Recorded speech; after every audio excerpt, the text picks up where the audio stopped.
ভুল মতবাদ খণ্ডন করতে গিয়ে ইমাম বুখারী রাহমাতুল্লাহি আলাইহি উম্মতকে শিক্ষা দিয়েছেন, হে উম্মত, তুমি যে কোনো বিশ্বাসকে ধারণ করবা, যে কোনো আমলকে ধারণ করবা, যে কোনো বক্তব্য দিবা, যে কোনো চিন্তাকে তুমি নিজস্ব চিন্তা হিসেবে গ্রহণ করবা, তার পিছনে তোমার দুইটা প্রমাণ থাকতে হবে। কয়টা প্রমাণ? এক নম্বর প্রমাণ হলো কিতাবুল্লাহ, দুই নম্বর প্রমাণ হলো সুন্নতুর রাসূলিল্লাহ। এক নম্বর প্রমাণ হলো আল্লাহর কিতাব কোরআনের প্রমাণ, দুই নম্বর প্রমাণ হলো আল্লাহর নবীর সুন্নাহ হাদিসের প্রমাণ।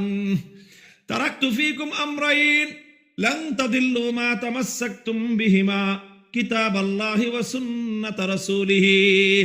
আল্লাহর পয়গম্বর বিশ্ব নবী মুহাম্মদ আরবি সাল্লাল্লাহু আলাইহি ওয়াসাল্লাম দুনিয়া থেকে বিদায় নেওয়ার আগ দিয়ে তিনি উম্মতকে বলে গিয়েছেন, আমার উম্মত রে, আমি তোমাদের মাঝ থেকে বিদায় নিয়ে যাচ্ছি, তবে আমি তোমাদেরকে নিঃস্ব করে রেখে যাচ্ছি না।